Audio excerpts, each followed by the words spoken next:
The gentleman will raise his right hand. You solemnly swear to support and defend the Constitution of the United States against all enemies, foreign and domestic, and that you will bear true faith and allegiance to the same, that you take this obligation freely without purpose of evasion, and that you will well and faithfully discharge the duties of the office upon which you are about to enter? So help you God. So help you God. I do. I know Jefferson Smith, and I will personally vouch for him. There's been a big mistake. Why don't you tell the people the truth for a change? You're not a senator. You're an honorary stooge. You're the Taylors, or you, or me, or anything else. Great principles don't get lost once they come to light. They're right here. You just have to see them. Hello, friends. It's the Fox Valley's favorite podcast, Just a Couple of Guys, with your host, Pat Crimmins, and yours truly, Ray Rogina. The municipal election season is upon us.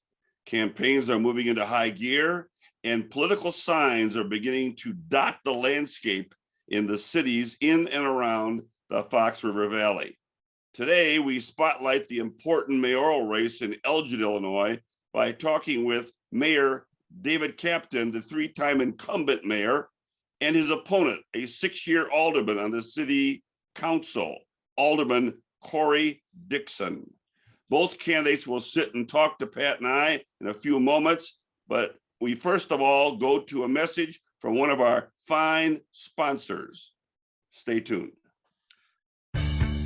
At McNally Heating and Cooling, we understand that customer satisfaction starts with arriving at your home on time. Your service technician will apply the same attention to detail and quality workmanship to every job, large or small. We offer upfront, honest pricing, and we'll make sure the job gets done right from start to finish. From furnace and air conditioning service, minor repairs, or total equipment replacement, we do it all. Give us a call or find us online and let the luck of the Irish work for you. Hello, friends. When you think about buying a new or used vehicle in the Chicago market, there's only one name that really stands out: McGrath. When you are thinking about which brand is synonymous with reliability, value, technology, and performance, it's Honda.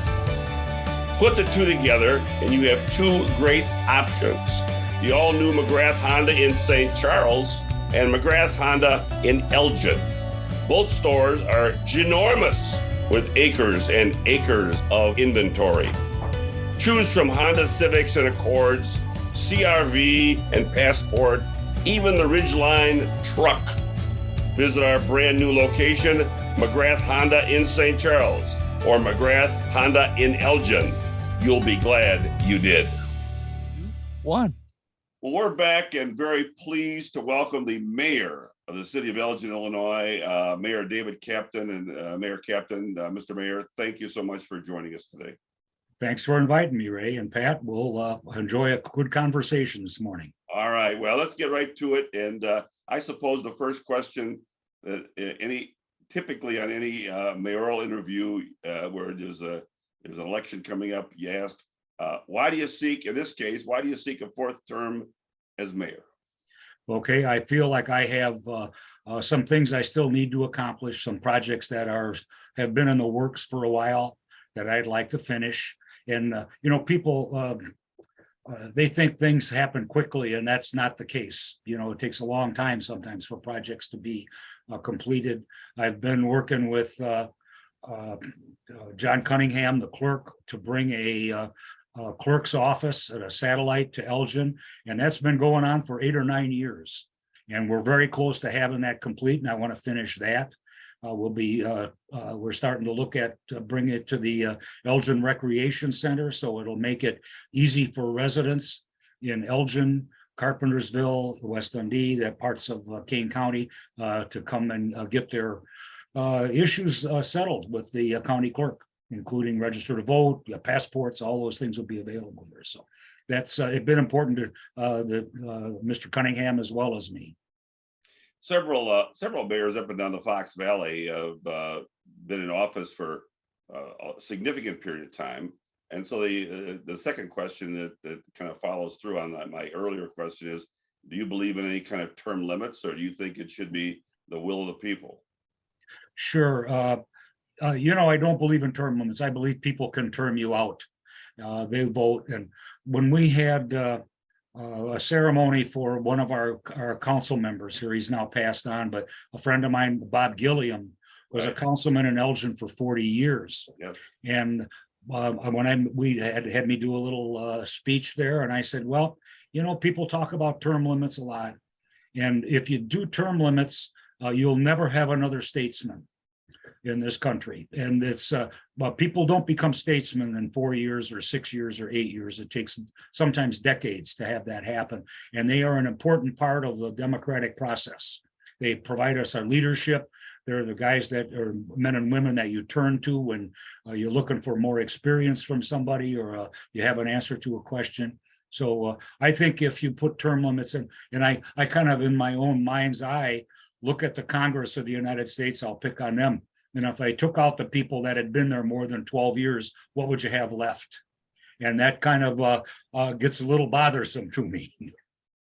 No, I'm not saying that's I understand where people are coming from, but I don't think that should be the tool. The tool should be the democratic process and let people vote. in this particular race, your opponent, Alderman Dixon, you and he had worked together for at least 6 years. He's been an alderman for 6 years. And so I guess the question is whether or not it'll be difficult, and I'll ask him the same question later, it'll be difficult to criticize each other, because a lot of the votes you've taken probably have been either in sync, maybe in some cases you've voted differently, but will it be difficult to criticize each other? I don't really believe so. One of the other sitting council members is Carol Rauschenberger, and she and I ran against each other 4 years ago, and we've had our moments. And I would expect that if I do something that they don't feel is appropriate, they should say so. And I don't. One of the things that I've done in my time as mayor, people ask, "How do you get along?" I said, "Well, at the end of the day, I fold my papers up and I go home." In 2 weeks, we started to have another council meeting. So I don't carry a grudge, and I don't expect that they would either. And we just go about our business and do what we think is best for the city. Well, staying in that positive light, can you express a positive trait or two that you think is demonstrated in your opponent? Talk to us about something that you really like about him. Sure, I think he brings a perspective to the city council that really wasn't here a lot. He has been involved as a social worker for most of his professional career, and I think he brings that perspective to the council, and he's not afraid to speak up for those issues. And I think that's important, and that's why you hope you have 9 people. And I always tell people, I said, boy, I sit in the middle.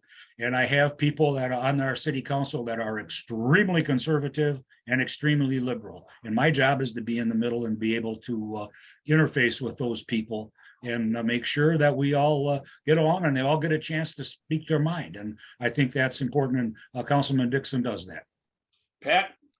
Yeah, Mr. Mayor, on that, in the same vein, you guys are internal candidates, and you're viewed by the voters, I think, as either part of the problem or part of the solution, because you're sitting on the same council. But as it relates to Corey Dixon, do you recall any times where you guys have disagreed on particular issues and remain in disagreement? Sure. One of the things that one was a debate. It was not a vote, but there was some disagreement, and I had some real issues with Councilman Dixon when Officer Jensen we were going through that review of the DeCynthia Clements issue. And there were people in the community that wanted him fired.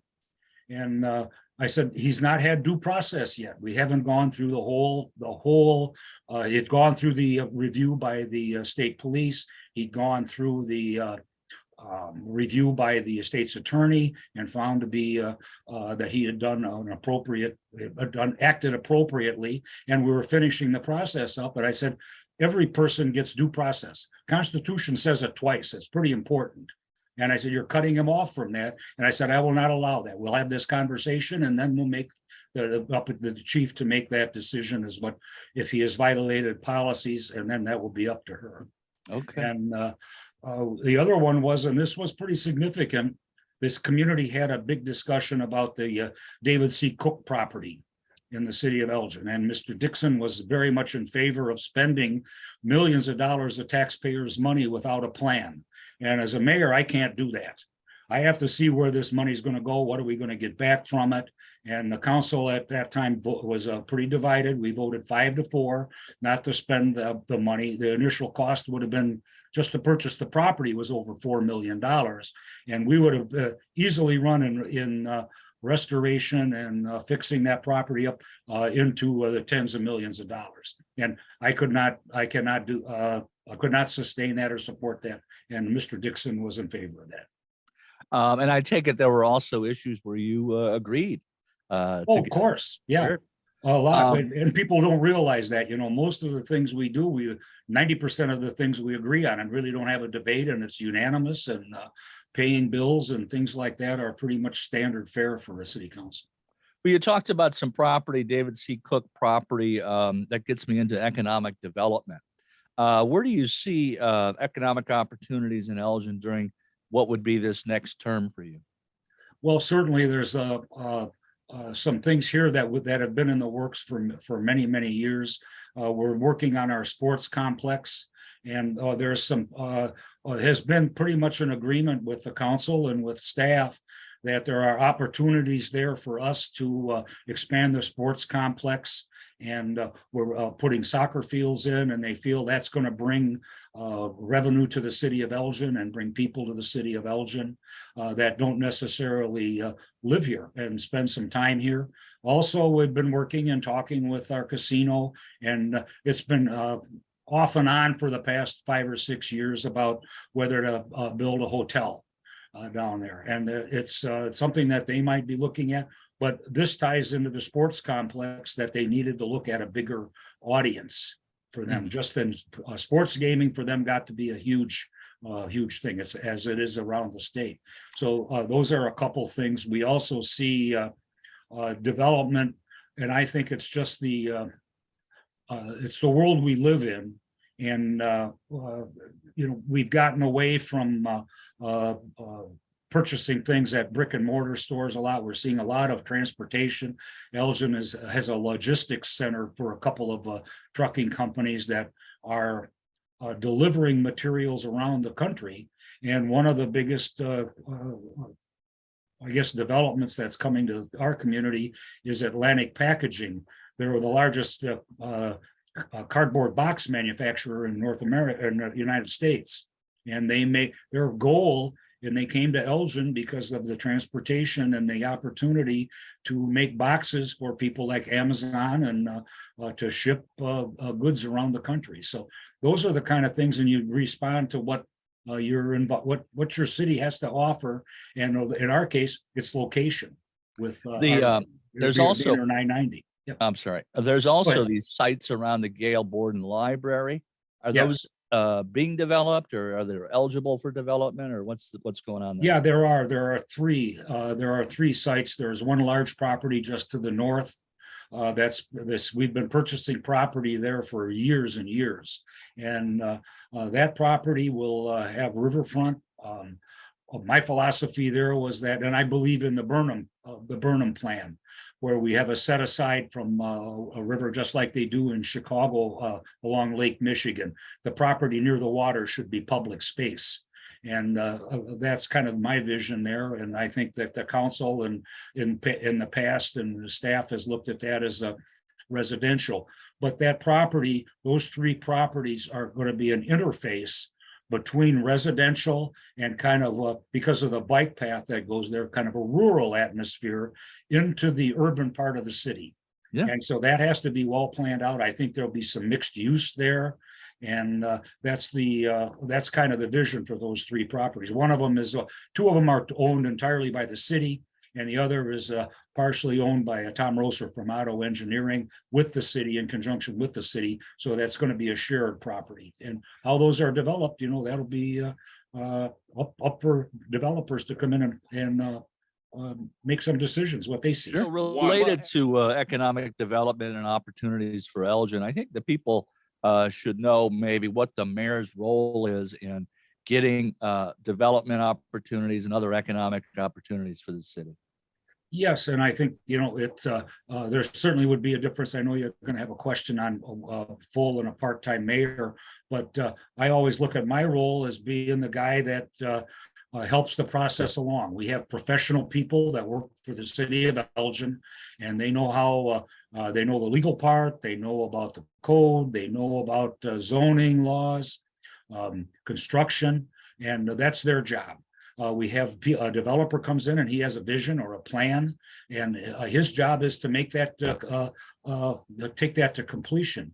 My job, I feel, is kind of being in the middle, and I use a good example that I've worked with Paul Butera, owner of Butera Foods, and he's building an apartment, want to build an apartment complex on the east side of Elgin.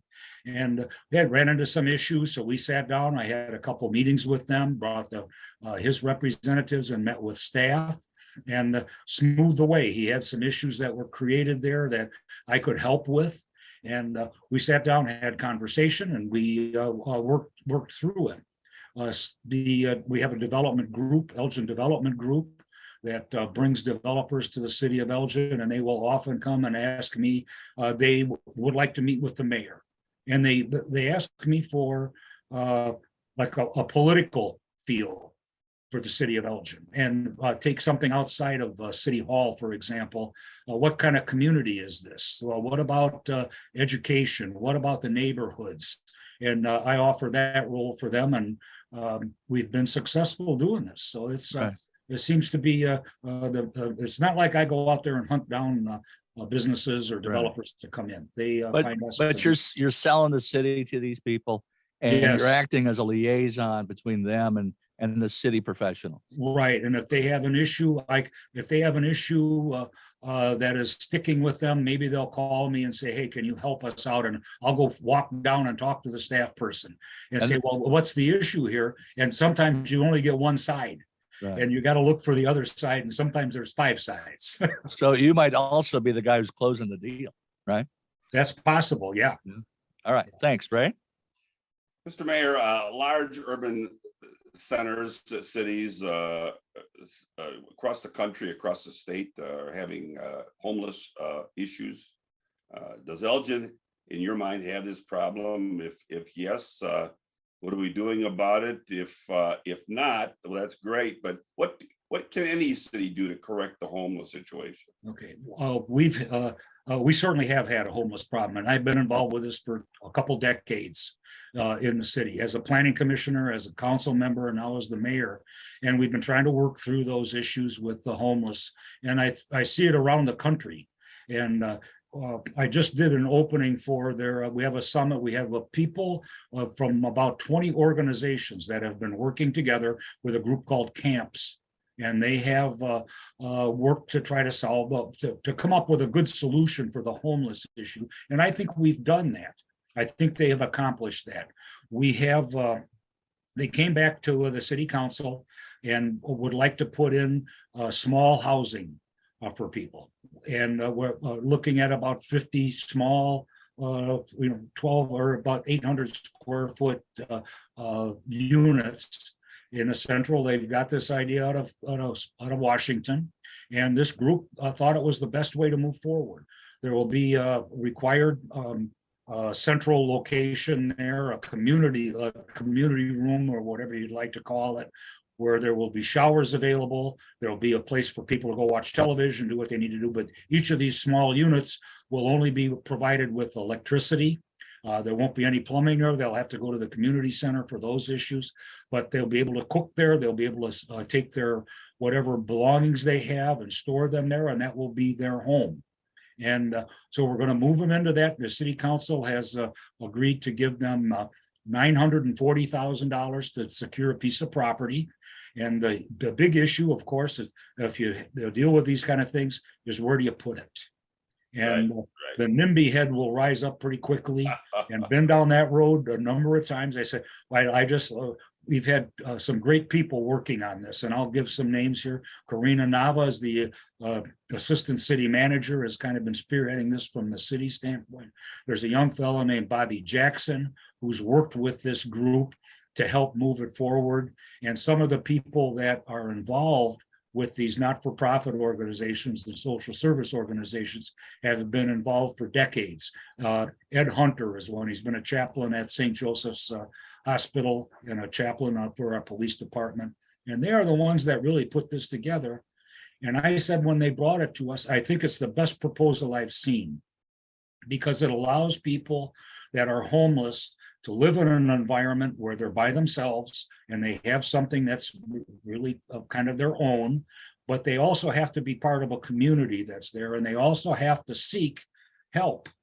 There are people there for drug addiction. There are people there that will help them with mental issues. And how we flesh this out now is going to be the challenge. But I think this allows them, instead of just having a homeless shelter where at the end of the night they get released and go back on the street and go back into the same problems, now they're in more of an environment that may be safer for them. So I think that may be a chance for success. Just a quick follow-up. Can I assume that if there's linkage to smaller children in a homeless situation, then there's a link to the school district? Yes. As part of, making sure that those kids are getting during the day an education. Exactly. You touched on something that's really important. Now these people will have an address and a place that they can call home. So the student has a place that they can call home as well. And these are all out for people that may have a child, or they're married and there's space for that. And it will allow that to kind of, if that's the way I understand it, allow them to have a mailing address and a place that's a permanent residence for them. And we have a young, she's not a young lady, but she's worked for the city for many, many years, Joanne Stingley, and she's been working with the homeless for decades. It says the issue for her is that she'll get them set up.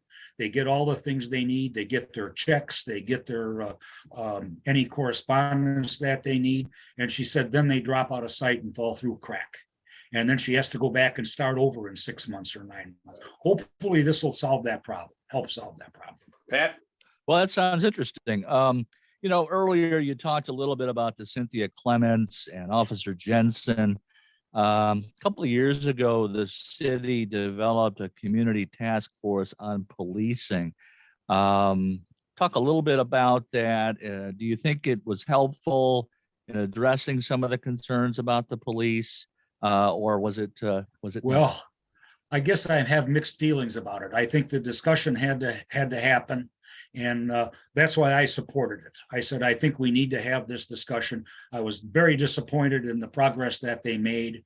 And I was very disappointed that people that were involved in it and had some leadership role, when they first started out, I remember giving the direction. I said, when you do this, leave your biases at home and go in and start this and go in with an open mind. And for some of those people, that did not happen. Right. And I think it tainted the process to a degree. We got to a point they didn't finish. And I said, you're going to finish this by September. That's what the agreement was. It'll be this has gone on too long. I don't want it to be a boil on a community, and let's get this finished. And they finally did. We're working through the number of the recommendations that they brought back. And I'll tell you that I think there were about 30, and the vast majority of them were things that our police department were already doing in one shape or another. So did that help? Yeah, I think it may have reaffirmed what we're doing as a police department. And to get down to the last two, one of them, they're going to be a controversial, and one is the chief has not, and the police department have not agreed to these. And they do not like them, and we're going to have that conversation. One is to kind of eliminate some minor traffic offenses for stopping people. And I would look at like brake lights or turn signals and things like that. And one was, well, we don't want to stop people for not having an up-to-date license plate, but that's not up to us. State of Illinois will tell us that that's you have to have an up-to-date license plate. So some of those things will have to be worked through. And the last one is what is the power that's going to be given to this group when they're done? And some want to feel that they should have the power to hire and fire police officers. And I'll be honest with you, I'll never agree to that from my side. That's why we have a chief. And that's why she has to go through the process, and she knows what the rules are, and she knows what it's like to be a policeman. And David Kaptain does not, and the ravaged citizen does not.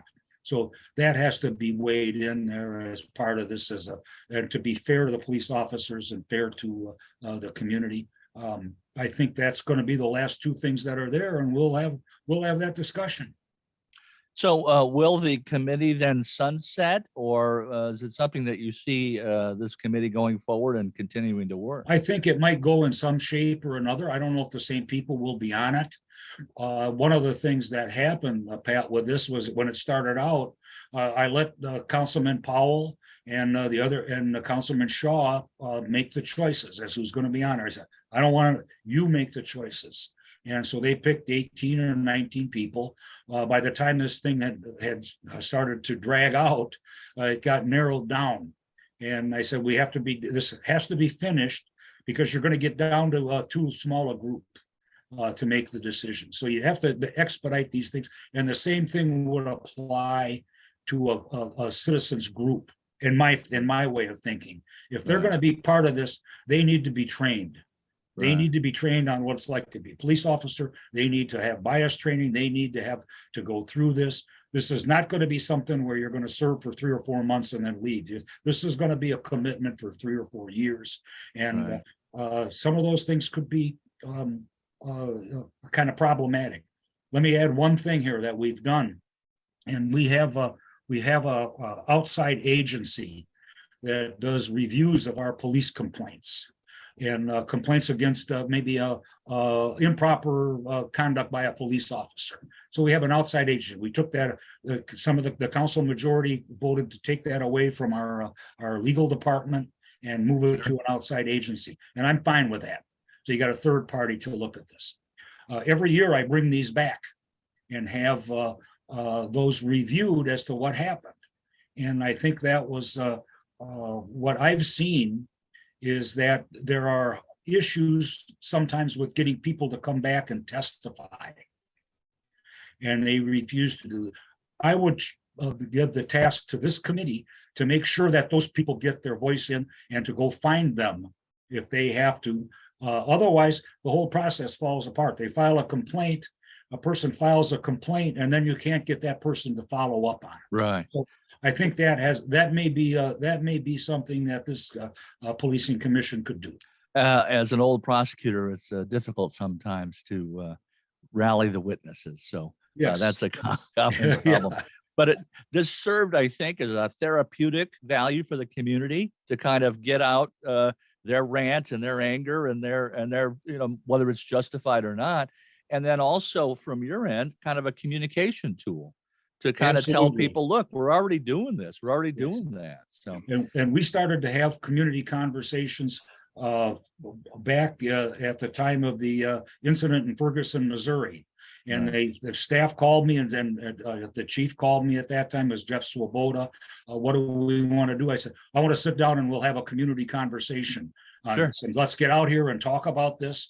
And we did it right after the Martin Luther King event in the city of Elgin, at breakfast at that time, and had a conversation, and that started us on having open and honest conversations. And I think that paid us dividends as time went on. We got a problem, let's fix the problem. But don't sit there and let this boil below the surface. Let's get it out here and talk about it. I'm certain that the average voter in the city of Elgin is thinking about this no confidence vote between the chief and the union, and kind of asking themselves what's going on at the Elgin Police Department. So I know that you're not necessarily involved in that, but what is it, and why did it happen, and where is it at this point? Yeah, I think that the chief now is that I'll start out with where it's at. The chief has had a number of meetings with the police officers, and she's 20-some-year veteran herself, been through all of those things, so she understands. And there were some issues there that I think upset some of the members. We dismissed. She fired a police officer for misconduct, and they didn't agree with that. And I think that may have brought some of the issues to the surface. And I look at it a lot of times that no matter what you did in a career, there were times when you were not happy with your boss or who was your supervisor. And I think this is the case. But again, you get back to the issue at hand. It's always my philosophy. Let's sit down and try to talk through this and see where we're at with that. And the city manager backed her up. Their feeling was we're still in union negotiations. And whether that was a ploy at that time to work with and manipulate those discussions, I can't answer that, and I don't get involved in those issues in any shape, way, or form. So I think that's for them to work it out, and that's where Dave Kaptain sits. Let the chief and those people that have a disagreement, you sit down and work it out. Now, what is this racial equity use of force study, and is that related to the committee we talked about, or is that different? Yeah, it was indirectly, right. We had hired a group called the Center for Policing Equity to look at the city of Elgin to make sure that arrests that were being made or police stops were done fairly and not on a racial system. They'd been working with the chief. And again, Councilman Powell and some of the others had picked, I believe Councilman Dixon may have been involved with that as well, and chose this group to to come in and work with the police department. Well, somewhere in the middle of the process, we had created a memorandum of understanding, and it was signed by both parties. And somewhere in the middle of the process, CPE changed the way they're looking at doing things. I think they got busy extremely busy after the George Floyd incident on a national level. And I'll tell you, cut to the chase, they asked for in the memorandum of understanding for 6 to 8 variables to look at on an arrest. Where was the arrest made? Was it made, just as an example, during the day or at night, so on and so forth. And they picked those, they had agreed on those variables. Well, when the study started to come back, they pared it down to 2 or 3 and left the other ones out. So they changed the way that the memorandum of understanding was. And Chief Lally was not happy. She did not see that was going to accomplish what she needed to do to try to work on the issue. So she went out, and the city manager went out and hired a group that does statistical work from Northern Illinois University. That was the second opinion, so to speak. And they have the power to do that. It was the study was less than $10,000, so that's perfectly within the purview of their job to be able to do that without council approval. And I kind of look at it like you have a doctor, and if your doctor gives you a response and you don't necessarily feel that it's adequate, you have a right to go out and get a second opinion. And I think that's what they did. I support what they did, and I think it's fair to do that. And they came back and they looked at 2 different sets of data. So now we get into the real problem. The CPE looked at data that was 4 to 5 years old. And the other group, Northern Illinois, looked at data that was a little bit fresher. One of the things that bothers me a lot, and we're still going to have that discussion, is that Elgin was one of the first communities that went to cameras for all our police officers. Right. And the CPE study was done with data that was collected before any of that could be included. And I think that made a huge difference. And I want to see, my answer here is, I want to see fresh data. If we're going to do this, and the mayor's job is to work and solve the problem, I can't solve a problem with data that's 7 or 8 years old. But you would agree that the optics are bad when you get the results of a study that you commissioned, and then you say, well, I don't like that, let's get another study. That looks bad, right, to the average voter? Right. And I can understand that. And it's not like there was a It just that the study had changed enough that it did not fill the needs that she had to solve the issues. So she had a right to do that, to gather that more information, and it did. Right. It did change the outcome. Yeah. Gentlemen, I'm going to have to interrupt you here. We're running up on time, so we could have the last question, please. Well, I'll bring the last question in, but we talked a lot about the criminal activity and there's a link to the police. So I'll just get to the last question, which is really a whole different, I'm not sure it's a campaign issue, but I'm just curious. Aurora is the exception to the rule here in the Fox River Valley with respect to governance. They have a full-time mayor, chief of staff, etc. All the rest of the villages and communities have part-time mayor, a full-time city administrator that runs the city on a regular basis with a staff, as you alluded to earlier, Mayor Kaptain. Are you happy with this format? Is there any reason for a change, particularly in Elgin, as I compare it to Aurora, two big cities? Yeah, I think that looking at it from the other side, from Aurora's side, they also have administrators that have to help out a full-time mayor.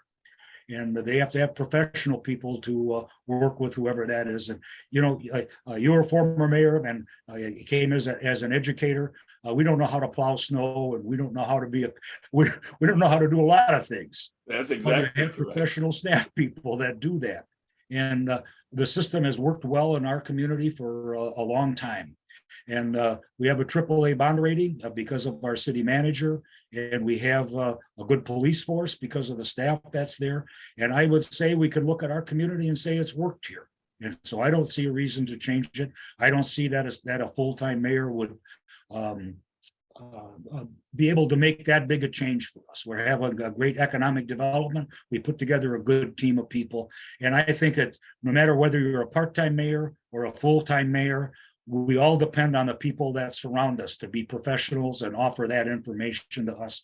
And how you get there, I guess, is to the end is maybe the last thing. But it does put all of us are politically elected, whether we're part-time or full-time, and it's always up to the community. If you're not happy with what we do as a job, then you vote us out. And that's the way that elections work. Well, we certainly appreciate you taking the time today to allow Pat and I to take you through a run-through of city issues as you face an election here on April 4th. So our thanks to you, Mayor Kaptain, for joining us today. Good luck to you, and the best, as always, to the city of Elgin. Well, thanks for having me, and appreciate your vote of confidence in the city of Elgin and pushing us forward. You guys have a great day. Thank you. Thank you, sir. Hello, friends. This is Ray Rogina. You face technology challenges every day that threaten to steal business, compromise data, and bring your business down. Without a good partner to help protect from phishing, ransomware, viruses, data breaches, employee turnover, and cybersecurity threats, your business is at risk of losing everything. TechWorks has been the trusted IT partner to Fox Valley businesses for over 20 years, keeping systems secure and providing extraordinary customer service, helping your business grow. Call TechWorks today at 630-482-2227 or visit www.techworks.com. That's TechWorks with a Q. TEQ works, and see how TechWorks IT service can transform and secure your business.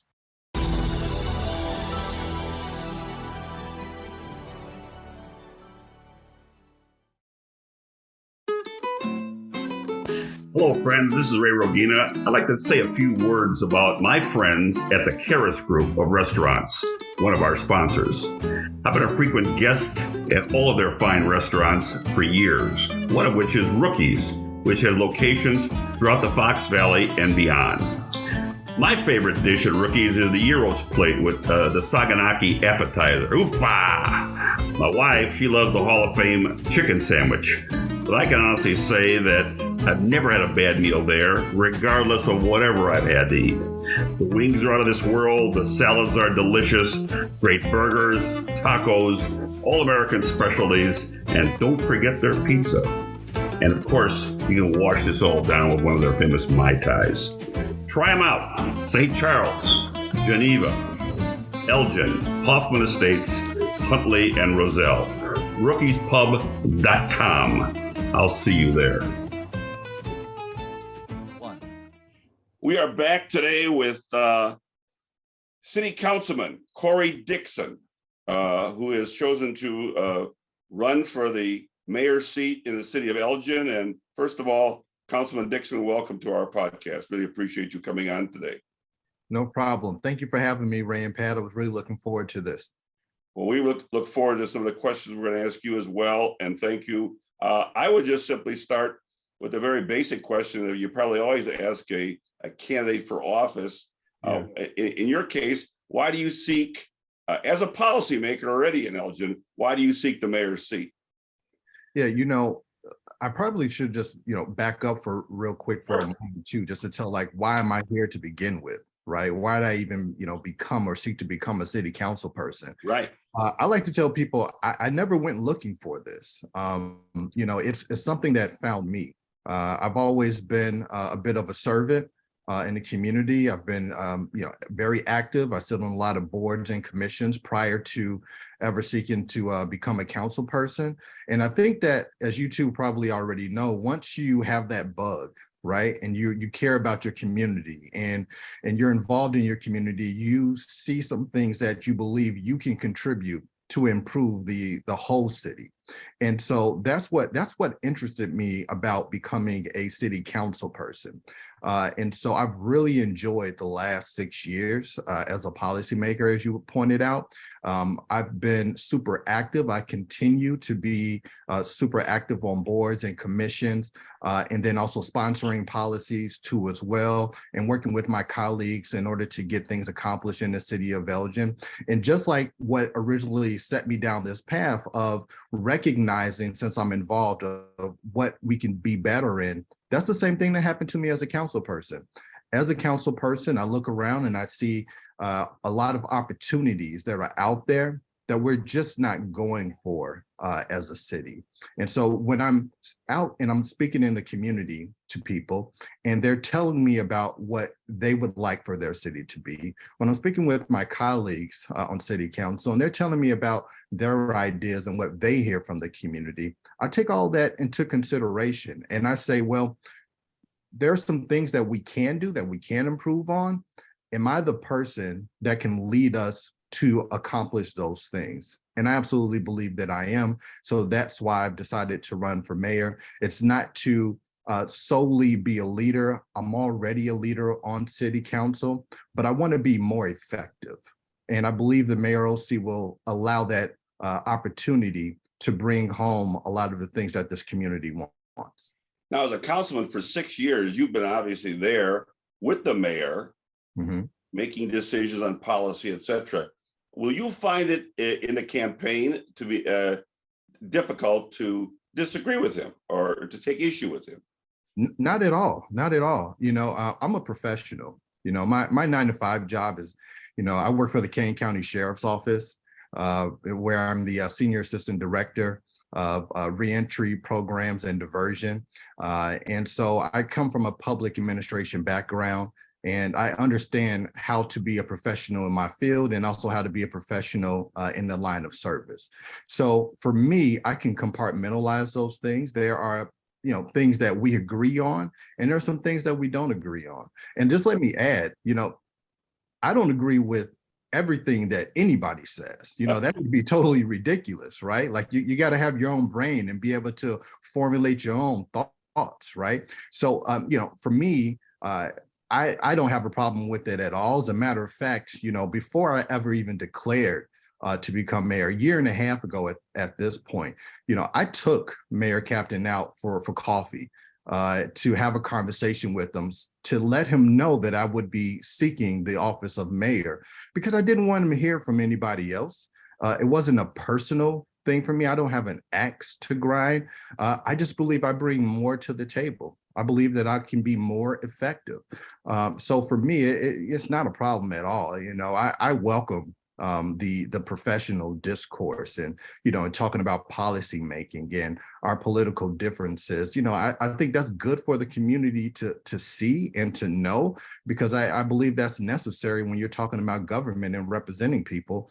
You got to be a professional, but you also have to be somebody that can compartmentalize, your feelings, emotions, and then also getting the job done. And I believe I bring all of that, so it won't be a problem to me. Now, having said that, could you tell our audience a positive characteristic or trait or two about Mayor Kaptain?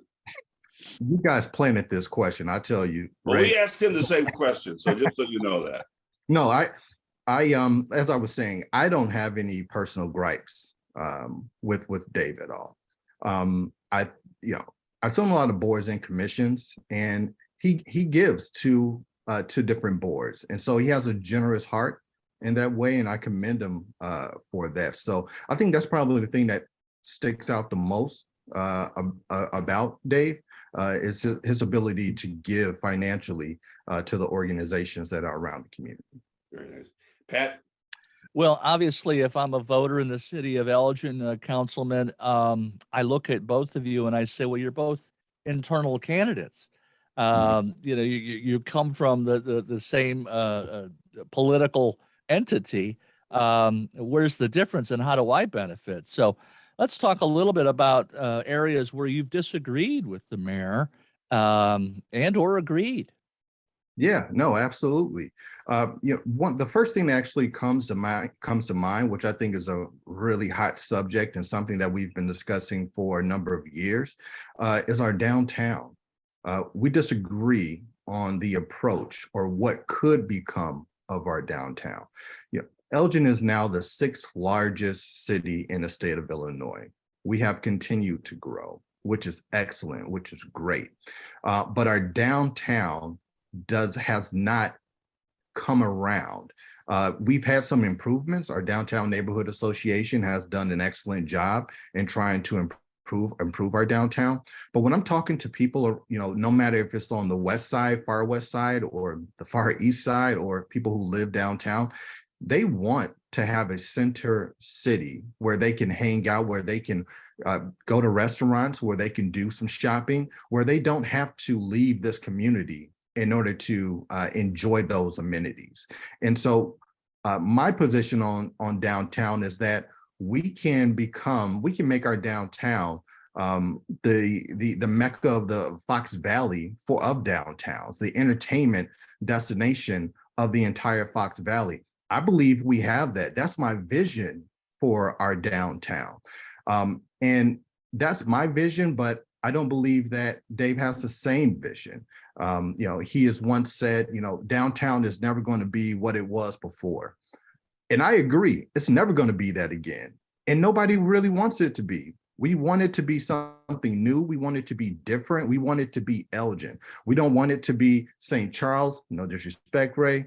We don't want it to be Naperville. We don't want it to be Algonquin, West Dundee. We don't want any of those. We want it to be Elgin-fied. That's a real word. I just made that up. Elgin-fied. That's what we want. We want a downtown that reflects this community, the diversity of this community, and that's not just ethnically. That's also social. That's also financial. So there's a myriad of things that we could be doing to draw people into our downtown. But as Ray would know, and you too, Pat, these things don't happen by accident. These things are intentional. And we have passed the days of, well, we're going to let the market dictate what happens here in this community. No, I don't believe in that philosophy. I believe that if you want to get something accomplished, you communicate that, right? You work with people, organizations, the stakeholders. You set the vision based on those conversations, you devise a plan, and you go out and you execute, and you go and get what you want.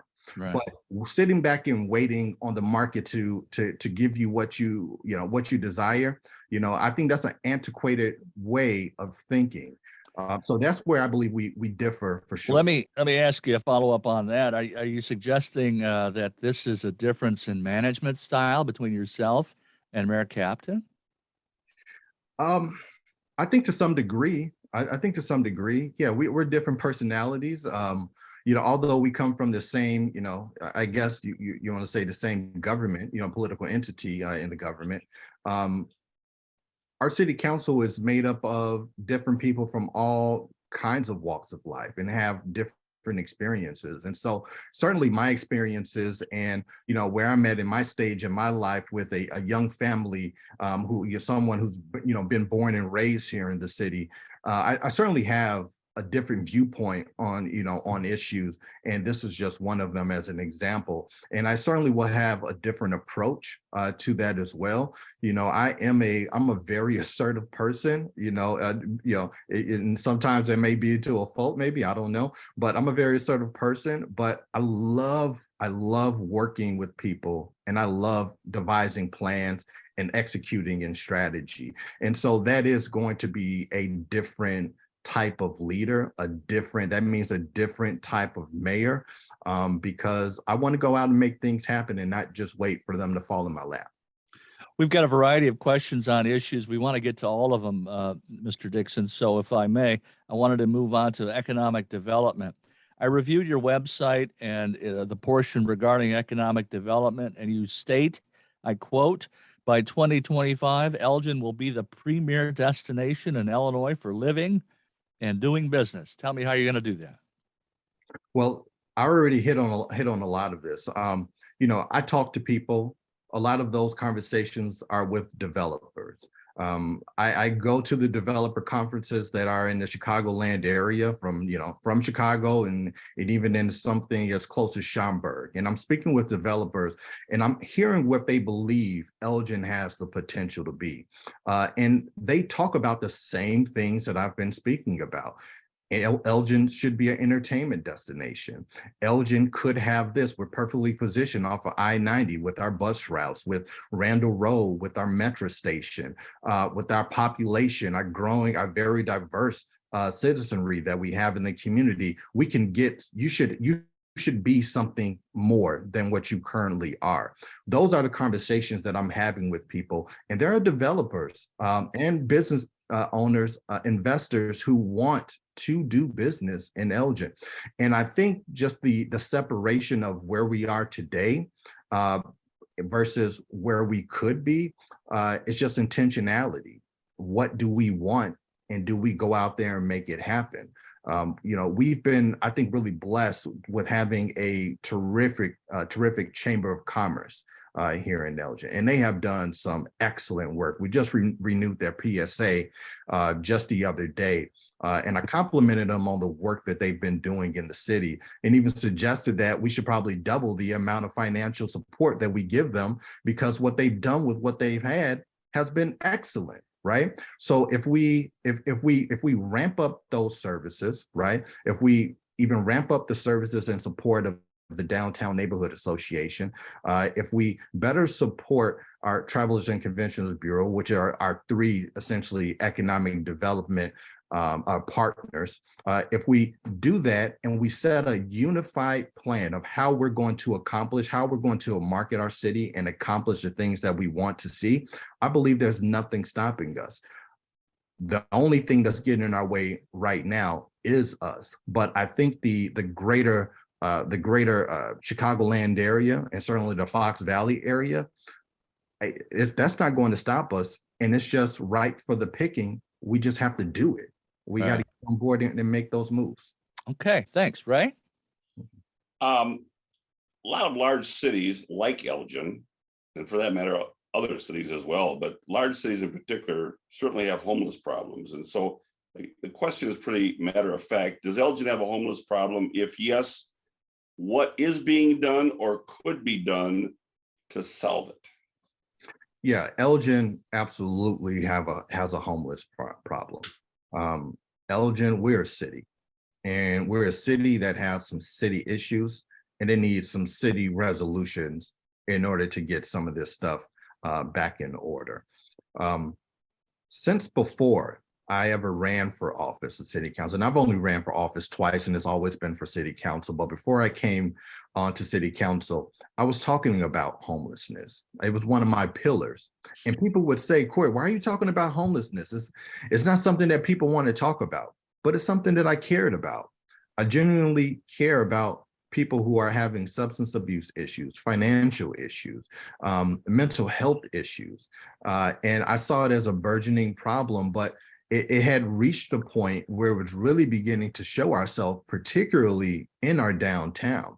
We were having business owners in our downtown complaining about vagrancy that was happening in our downtown.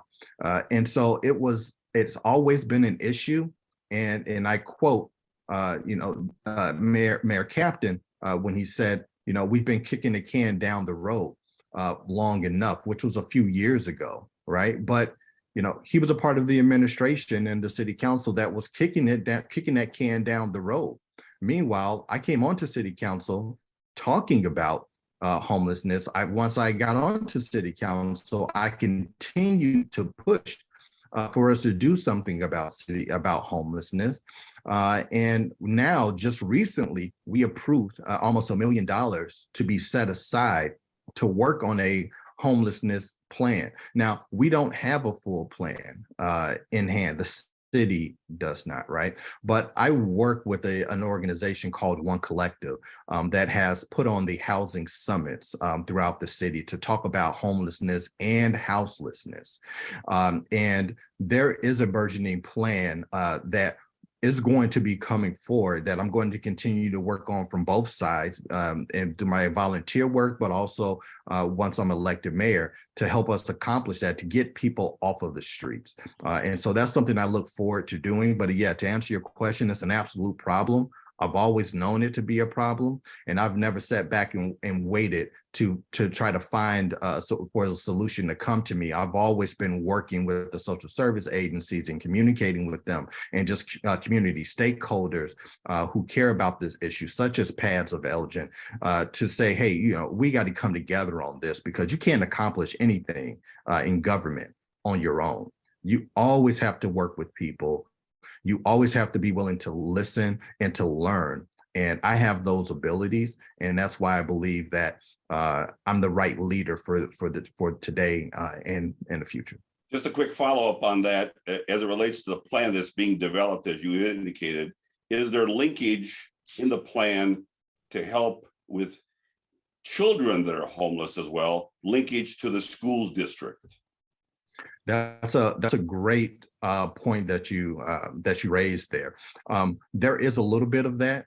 That part of the plan is not fully developed, so I'm not going to say there's a full solution, because it's when you're dealing with the school district, which is a separate entity from the city. We're not, we don't have say so literally over the entire city, right? But what I've been able to do over time, because I have a good relationship with School District U46.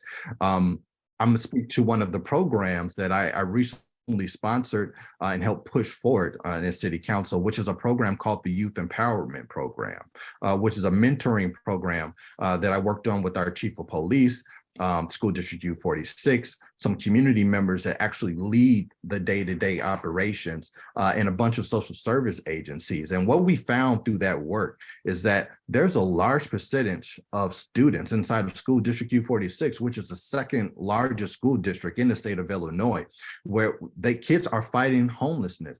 They're fighting food issues too as well, food insecurity. Right. And I'm very familiar with this. I know that has to be a part of every plan going forward.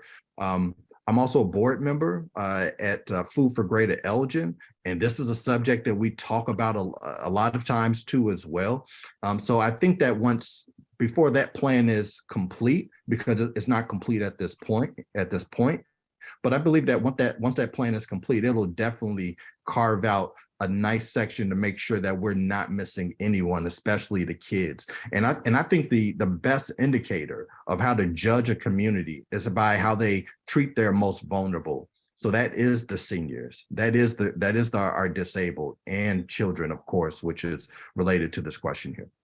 Thank you very much. Let's talk a little bit about the police now. Pat?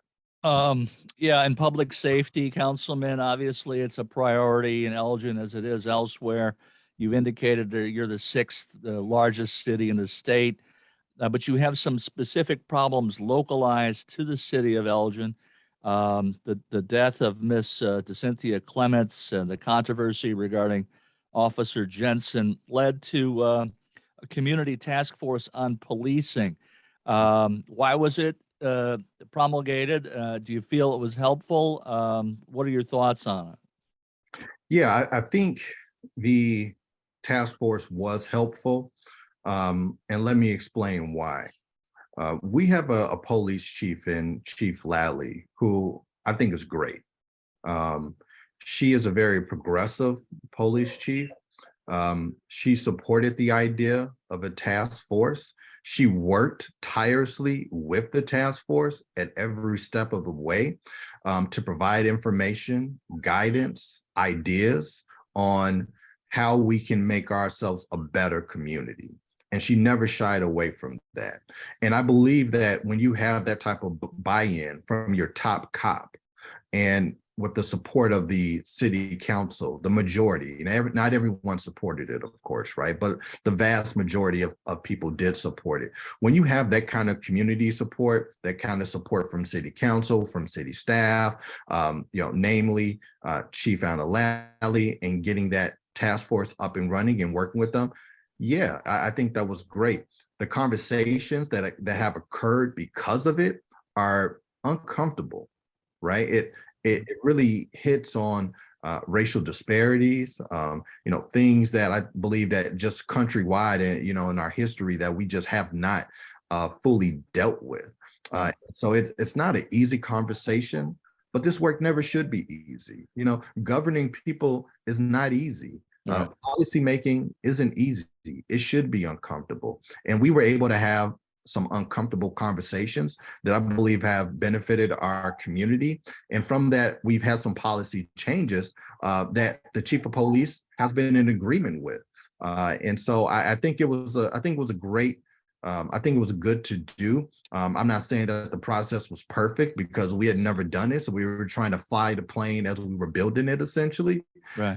There's some drawbacks to that, but I think by and large, it has proven to be fruitful. And I look forward to continuing to work and to have those uncomfortable conversations. And you talk about Chief Lally's commitment to it. She didn't agree with everything that the task force came out and recommended, right? No, and that's another thing. No one is going to agree with everything, right? So yeah, I don't agree with everything that Chief Lally says, and she doesn't agree with everything that I say or believe, and vice versa, and that's fine. But I think but we have a respect for each other, a mutual respect, and I certainly have a mutual respect for my colleagues and people in the community, and so I can have a disagreement with you, and we can argue, we can even fight, not physically, but we can even get into it in the trenches from the dais, and we can go out afterwards and have a burger, and have, and so that's just the way that I'm built. So I don't take any of that stuff personally. So do you see the task force continuing on, or do you want to sunset it? Or mean, it seems like it's a good communication tool, at least for some members of the community to talk about their issues. Yeah, well, the task force actually has ended. So that work ended in September, October-ish was when we wrapped that up. But we're still voting on the measures of the task force. So we still have a number of things that are going to be coming forward. And so I look forward to those conversations. And but there are, I think it's a good way. I think it was a good way to get the community involved. We had a lot of people who were concerned about policing and just the environment of police had joined the task force, of people otherwise who may not have been engaged with the city. And I believe that, in this type of in government and policy making, you want your citizenry to be educated. You want them to be involved. You want them to know what's happening. You want them to come to your city council meetings or, or committee of the whole meetings and to understand and know what's going on. And so that's why I've always been a big advocate of our commissions and involving them in the decisions that the city is making, because you want your citizenry to be involved. Informed, right? Right. I'm a citizen, I'm a voter, I live in the city of Elgin, and I hear that Chief Lally gets a no confidence vote from the police union. What am I to think about that? What's your position on that, and where do you see this going? I really feel like it was an unfortunate situation. I think there was some miscommunications that led to that issue, miscommunications that she has acknowledged, and I believe I don't think that the police union has fully maybe dealt with. But it was an unfortunate situation. I feel for the police union for not, feeling like they have the confidence in their chief, and also feel for Anna for, that what I think is an embarrassing situation. I don't think I haven't seen anything that I feel like she really deserved that. Like I was saying earlier, I think she's been great. I don't think she's been perfect, but I mean, we are living in unprecedented times. I mean, after the murder of George Floyd and her taking over, I mean, it's just been one issue after another issue after another issue, and she's been juggling it all. So I continue to support her, because I think she's the person for the job. That doesn't mean that I believe that she's perfect or that she's done everything perfect. But I'm a kind of person like, where I talk to her, I meet with her, I know her heart, I know her desires, I know her vision for her police department. And so I support her, but I also have to absolutely consider the officers, which I do in all of this. And so they're an absolute consideration as we move forward. Well, obviously, you want harmony in the police department. That benefits everybody. And Can't we just all get along, Pat? yeah, that's right. One of the other things that, as it relates to the chief, this racial equity use of force study. Apparently, there was one. There was some controversy about it, and then the methodology of what was done, and then so she orders a second one. And I talked to the mayor about this. The optics of that looks bad to the average citizen and the voters. Is, well, wait a second, we didn't like that study. Let's get our own study. What are your thoughts about that? Oh, that was a debacle. It was an absolute debacle. Should not have been done. I disagreed with it. I don't. There's no definitive answer on why it was done. I don't believe, and the answers that I've received to me aren't sufficient. We ordered the study to be done. It should have been presented as such without any other differing information, because optics on that does look bad. It looks really terrible. But I've had conversations, with the chief, since that point. I believe that she understands, the way that looks, and understands that it shouldn't have been done. And that's the conversation that she and I have had. And I don't need to excoriate her from the dais and talk about how terrible it is. No, I have these conversations on the side, because we have a professional staff that is trying to really do the best that they possibly can. Most of them live in the city. They care about the community. And so they're trying to figure things out too as well. But with that particular action, I absolutely disagreed.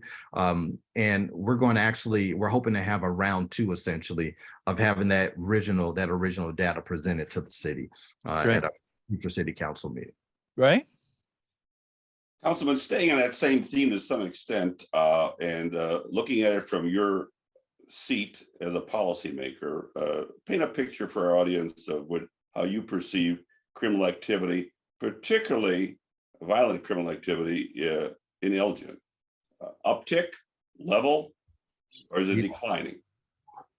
Well, as of recent, there's been a slight uptick. There's been an uptick in gunshots being reported. Slight uptick in crime overall.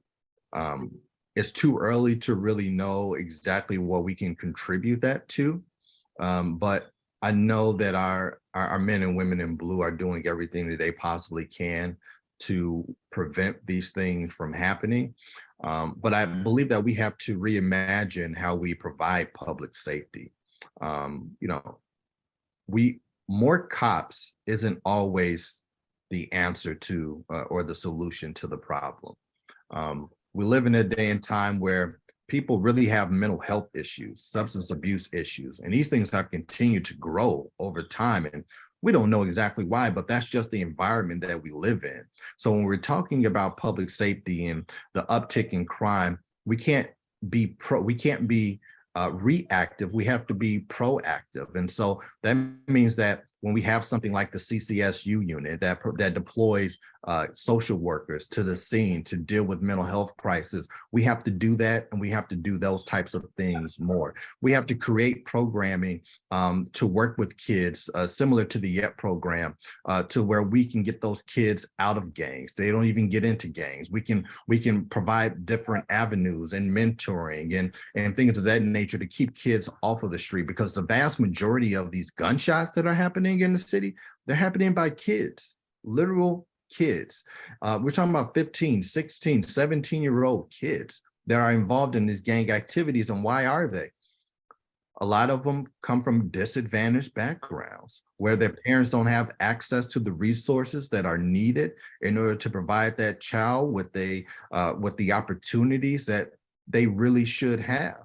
And as a mayor, I plan to make sure that we work on that issue and do more preventative things and not just be reactionary and just say what sounds good, which is let's hire more police.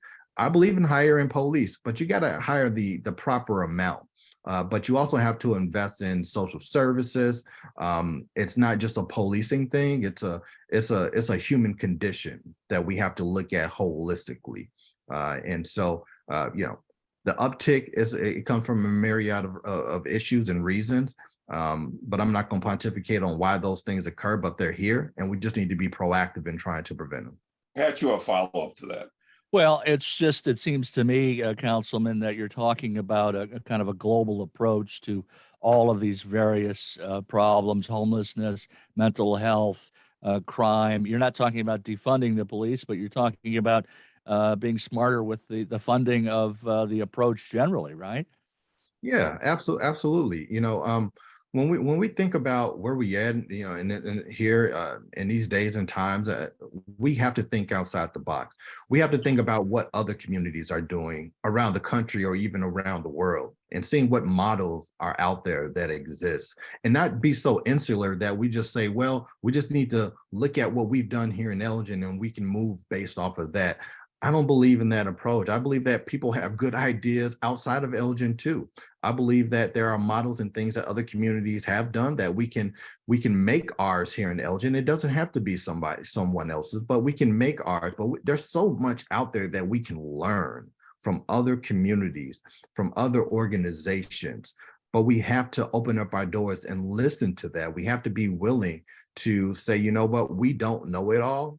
And I'm not going to act like I know it all as mayor, but I surely am open and willing and inviting to organizations and communities to say, hey, this is what we're doing right now. What do you think about this? Hey, I see that you guys are doing this. I would love to come and visit and look at your model of how you're approaching all of this. That's how you get the information, and you make those connections and that network, and you bring home some great things that you then mold into your own. So that's my approach. It definitely is holistic. And I believe I think that's the approach of the future, and not the antiquated approach of the past. Right. Councilman, our last question here is not necessarily a campaign issue, but probably one that just piques my curiosity, given that you're sister city down in Aurora, and I say sister in terms of large size, has a full-time mayor and a staff, obviously, but a full-time mayor, whereas the rest of us here in the Valley use the model of part-time mayor, full-time city manager / administrator who does the work on a daily basis and runs the city on a daily basis. From your perspective, you've been in the office now 6 years. Are you happy with that model, or should it change by any chance? I'm happy with the model. Okay. I think that it provides a good balance for the community. Listen, running a city on a day-to-day basis is a lot of work, right? So I really respect our staff and the job that they do, which is, I'm gonna tell you, it's second to no one. We have a world-class staff who is excellent at their given skill sets and their roles. Now, I don't know if we have optimized this form of government. So until we optimize it, I wouldn't say change it. I've enjoyed it thus far. I have a 9-to-5 job, at the sheriff's office, which I love doing. I'm not looking to, take over or anything like that. I think we just need to optimize the form of government that's currently in place. And that's what I plan on doing in becoming mayor, just making sure that everything is running efficiently and as smoothly as possible, and that I'm not in the way, but that I'm aiding our city staff and empowering our city staff to do more of the great work that they've already done. Well, Councilman Dixon, on behalf of Pat, myself, producer Paul Stuckel, we thank you for coming here today and sharing your thoughts and views as campaign revs into high gear toward an April 4th election. Best of luck to you, sir. Thank you. Always the best to the city of Elgin. Thank you, Ray. I appreciate it. Thank you, Pat. I appreciate your time. This has been great. A lot of fun. Let's do this again after the election. That's